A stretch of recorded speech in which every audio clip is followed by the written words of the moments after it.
But today I want to talk to you about the 7-step process that I've been teaching for, I've refined it since the last 8 years. I've really locked on it tight since 2020, let's say. So the last 5 years, I've really been teaching this whole idea of 7-step process for success. And I believe firmly that when you follow a process, you're going to have the results that you want. Process requires us to understand the steps that are inside of a process, to have the knowledge and skills to execute on those steps. But fundamentally, it comes down to here's the process, and we're going to have success. If I just, take it back to the very basics for 1 second, if you think about a process, it's something as simple as requesting time off if you have a job, right? The process begins with you deciding you want to request time off. You start filling out a form. And the first question we're asking you is, do you have available time off to be able to use, right? And these series of questions are the process to approve your time off. And that path in there that goes pretty much every question it asks is in the positive that leads to you getting time off. That's what I call the happy path. There are some exceptions. And what I always try to teach people in software development and workflow development is first build your happy path and then build the exceptions one at a time. Well, for us, government contracting success, it's kind of something similar, is that there's a happy path to success in the federal market. There are some exceptions in different areas where the process might deviate a teeny bit, but for the most part, 90+%, right? For the most part, the process is really straightforward. Actually, let me see if I can pull up and I'll show you in a second. It's funny, recently I deleted one particular image that I use all the time in my lives, and that particular thing was one of my most important ones, which is this 7-step process. So let me just add it in really quick. I just got it right here in my handouts. And I want to show you as I'm talking along to the 7-step process. So let me see which one I want to use. I'll just use this one. Okay, so 2 seconds. I'm going to show it. I'm going to turn off my camera for 1 second. That's funny. That might actually be a little hard for you to see there. I don't know why it's not really filling in, but I'll just use it as an example. I'm not sure why there's a challenge there, but actually it doesn't matter because this is what I plan on doing today anyways. I plan on walking you through an actual example of following the process into a program executive office within the Department of Defense, right? But the 7-step process that I teach, the happy path of the 7-step process is research, targeting, outreach, lead to strategic relationships, slam dunk opportunities, winning proposals, which get you sales. That's the 7-step process to federal revenue, right? The last step being sales will lead to the revenue. And so I'll walk through that in a minute. But the idea of this process is whether you're starting out as a government contractor, whether you're a billion-dollar firm and you're trying to go into a new program office, new agency, et cetera, it's the same thing. You fundamentally are going to research the agency you want to get into. Then you're going to do targeting, which is identifying people you could possibly reach out to and develop relationships with. Then you're going to do outreach. You're going to pick up the phone, send emails. You're going to call them.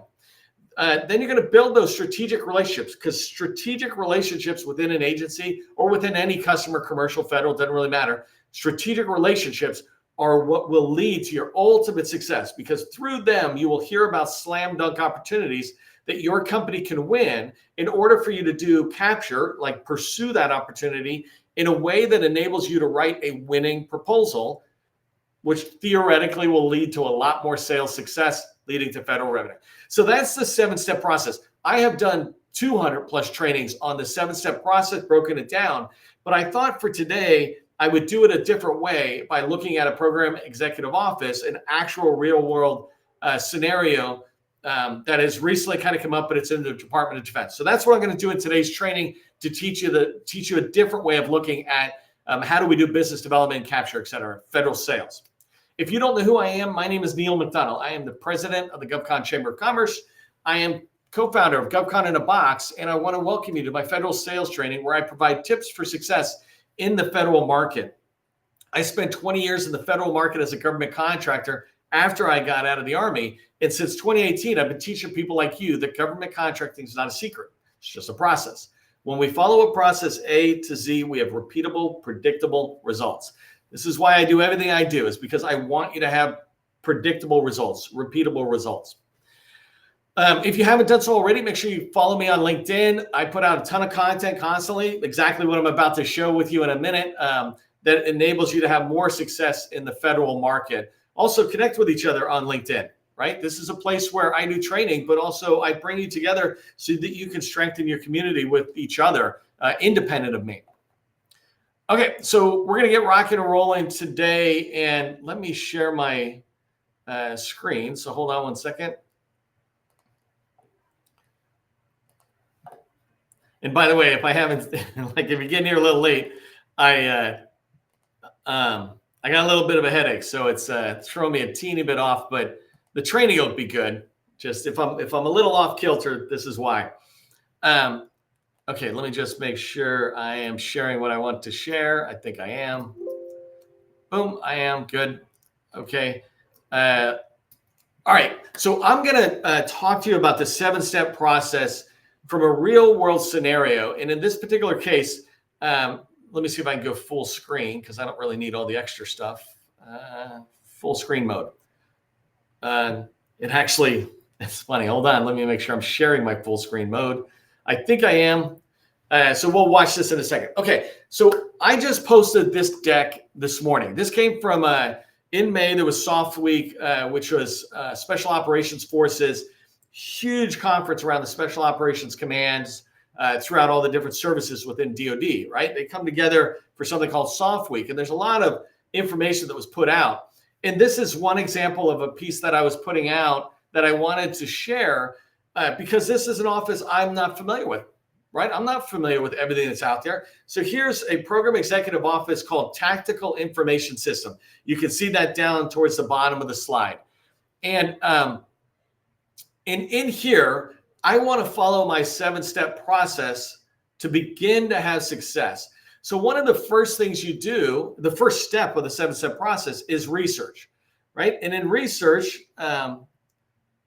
just making sure I can see my slides on my phone.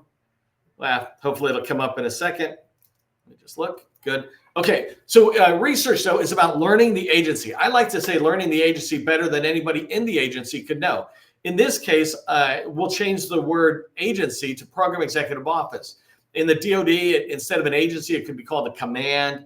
But the idea is wherever you're trying to go, whether it's a Program Executive Office like this or a broader agency, it doesn't matter. The idea is you want to do research into that agency. There's many ways you can do research. You can look at their strategic plans. There's also things called strategic action plans. So if I have a strategic plan for what I want to do with my agency, my action plan is how I'm going to implement the goals and the objectives I've defined in the strategic plan.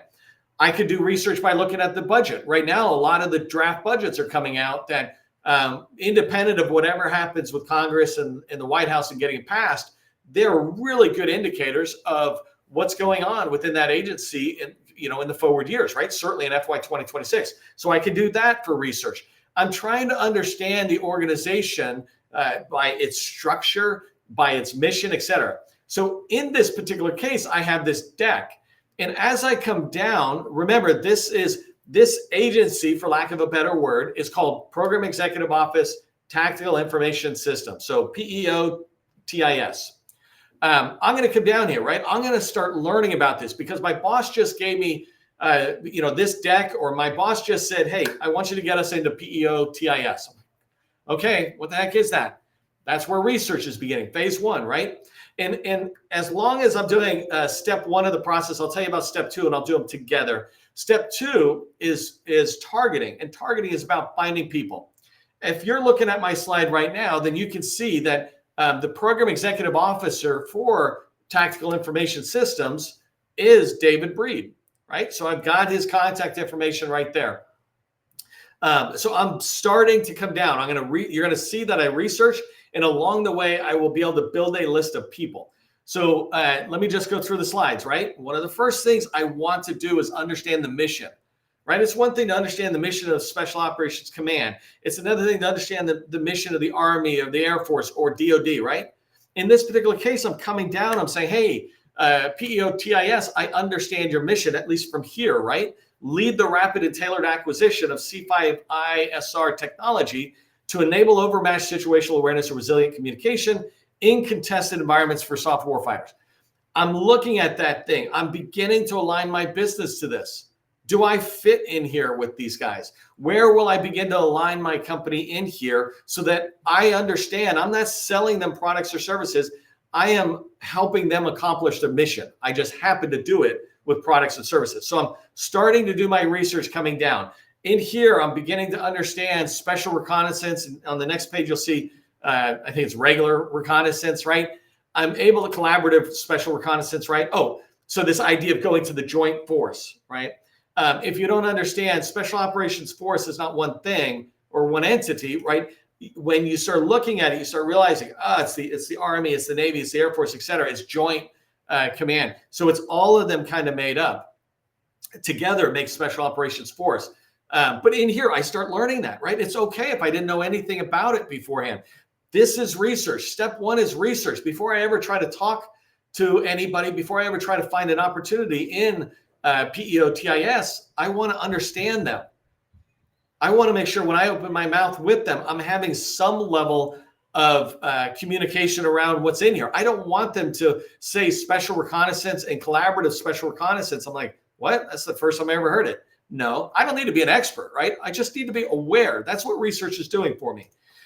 So as I come down, right, I'm like, whoa, here's the different systems that are out there, right? And it goes back again to that mission that's there. But here I can start getting an idea what's in, right? Today's training is not about looking at all these things.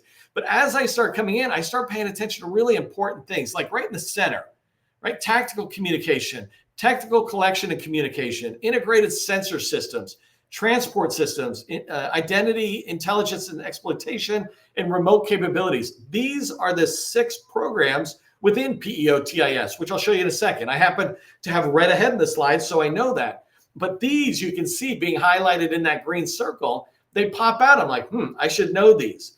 These are something I might want to memorize if I'm going to start working with this customer or pursuing them, right? I don't need to memorize everything. But, basic org structure type titles, yes, I do. The other thing is I'm telling myself right here, I'm going to go back to my boss or to my peers, my colleagues and say, hey, so I'm understanding what's going on with these 6 programs within PEO TIS. Which ones do you think I should dive in? Like, let's rack and stack these 6 programs so that I know which door to knock on first. There's no point in me knocking on transport systems if really our main focus is tactical.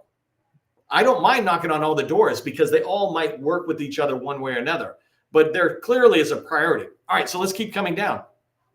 I'm going to skip that slide. So now I'm starting to come into this next set of slides, which we'll see repeated as we go forward. So here's Charles Wilson, Program Manager for Integrated Sensor Systems. And remember, right inside that circle, here's Integrated Sensor Systems. This is how I know. It's like, oh, okay, these are the program offices that they're putting in.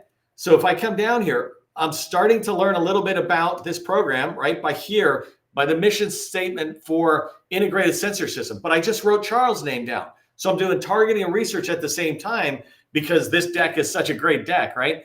But in here, I can start learning about what they're talking about, some of their tools, et cetera. But this is a really great, massive piece of information for my research into PEO or TIS, right? I can see their capability development areas. I can look in here and go, oh, you guys are doing advanced processing at the edge, right? And theoretically, I know what the edge is, but I'm like, oh, that's what we do. I want to be able to put that down, to be able to talk with Charles and explore the challenges and the goals that he and his team have. And so I'm looking at capability development. I'm looking at upcoming opportunities because it gives me a lot more, right? And so you can see the same thing as I start coming down. I'm not going to go through them too much this way, but as I come down, there's Christopher and it's identity, intelligence, and exploitation. What the heck is that, right? So I'm going to skip this one. Well, no, right here, document media exploitation, right? I got a company I just put out some information they did yesterday, and they deal with AI and around document management, et cetera. So these guys, they might fit in. They might come in and have a conversation here, et cetera. I'm figuring out where does it fit in. And again, I come back here. To me, this capability development area, this is in a deck, but I could go to their website and I would probably see something similar.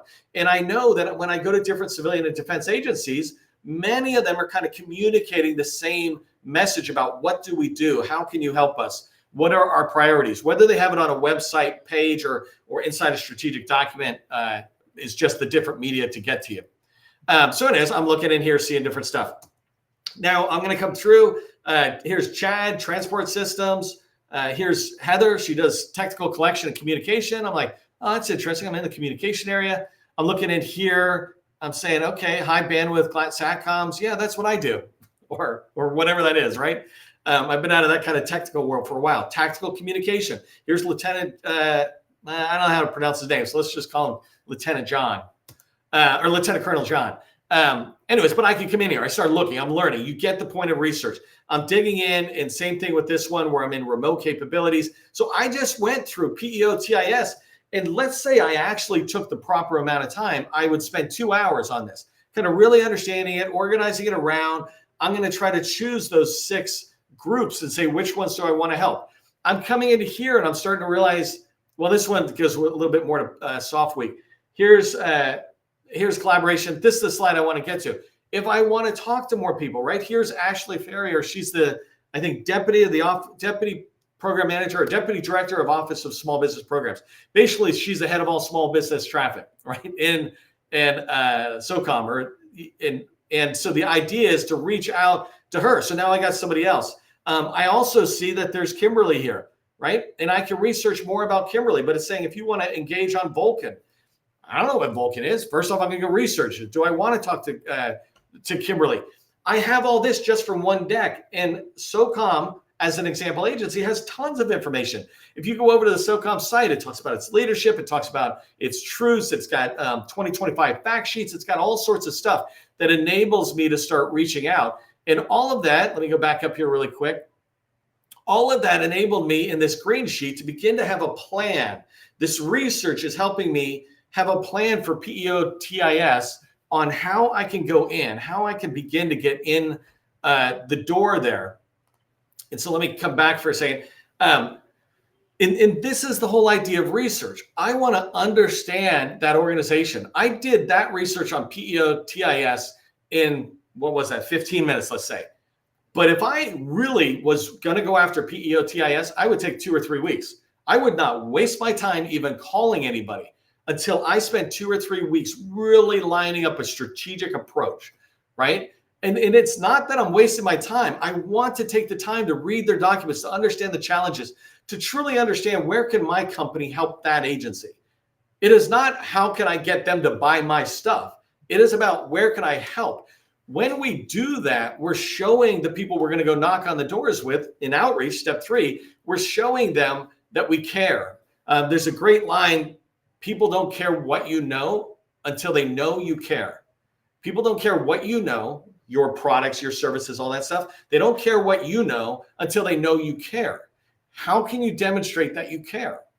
I submit research is one of the easiest ways. When you walk into a meeting and it's obvious to them that you have done your homework, they know that you care. And they're like, okay, let's hear what you have to say. If you cared enough to research us, I care enough to listen to you. That's kind of the idea of the process, right? Is to prepare yourself to have successful sales calls. Okay, so that was research, targeting. I did along with it. Inside of targeting, which, it's an extension of research to a degree. I would spend more time and build up in PEO TIS. I would want 100 people before I reached out to the first person. I would want 100 names in a spreadsheet or whatever that I'm able to reach out to, because you can't reach everybody you try to call. Not everybody who you reach is going to want to meet with you, right? So I want to have enough people that I guarantee myself access to PEO TIS so that I can get in the door, start building relationships, et cetera. Okay, so I just did this research. I got people on PEO TIS. My next thing is I want to do outreach. So outreach is, for me, it's in 3 kind of phases, if you will. It's funny. This is the very first time I'm saying that outreach is in 3 phases. So let's see how it sounds for me. The first phase is I'm reaching out to schedule a meeting. What I mean by that is if I get them on the phone, I do not want to talk to them. I want to say, can we schedule a meeting next week or the week after? Because now that I have a meeting with a person, I will do a deeper dive research into them and what they care about. The research that I have talked about is holistically with PEO TIS. But if I get in the door with somebody in the sensors program, then I need to find out more about them. There's a rule in sales: don't waste your time researching people unless you have a meeting, because otherwise you'll research 100 people and meet with 3, and you'll spend too much time. I think that makes sense, right? And so the idea is the first phase of outreach is getting out and scheduling a meeting. The second is having an initial meeting, right? That first meeting where you can establish that it makes sense to you and to them to have a continued relationship, right? And in the beginning, it's a really basic relationship, and hopefully you'll develop it into a strategic relationship, which is the next step. But anyways, that second phase of outreach after scheduling the meeting is having the first meeting. I teach a lot about using a call plan going in there, but the big guidance you want on this is there's a difference between having a great meeting and a successful meeting. A great meeting for me is I go in there and I talk to them, and I was like, hey, I was in the Rangers when I was in the Army, so I was in special ops. It's exciting. Hey, let me tell you about my company, blah, blah. It's all great. We should talk again. And then nothing, right? No forward movement in the sale. No true forward movement in the relationship. By the way, if you move the relationship forward, you're moving the sale forward. So there's no true movement forward when a meeting is just great. A meeting needs to be successful. And so a call plan, when I'm having that first meeting in particular, is establishing what is my measurement of success. And step 3 of my 7-step process is outreach. And outreach, its whole purpose is to lead to step 4, which are strategic relationships. Okay, so the third phase of outreach is more meetings. You don't go from a first meeting to a strategic relationship. You probably need 3 to 10 meetings with somebody. So that's all still part of outreach. You're going back, you're having more meetings. You're establishing yourself as a subject matter expert, as a trusted advisor, if you will. You're able to begin to engage with them. If they don't engage with you, then it's not going to be a strategic relationship. You wish it was, but you just like them. They don't like you, kind of thing, right? And then, by the way, if my face is going squirrely, I just got this splitting headache, but I want to bring the value. So we've had success in outreach. We got in the door. We've begun to build the relationship. What I want you to think about in step 4, is when we have strategic relationships. These are relationships where there is a commitment to mutual growth. They're committed to me and I'm committed to them. In this particular case, the government might want, what they want out of the relationship is information from industry. What's being done in other places? What ideas do you have around our requirements? How can we meet our challenges? They want to engage and learn from industry, right? From me. And what I want is something similar. And I actually don't think I need to tell you what I want from a buyer, right? We all kind of want that same thing, is we want access to information. We want to be introduced to people. We want to hear about opportunities, which is the next step, right?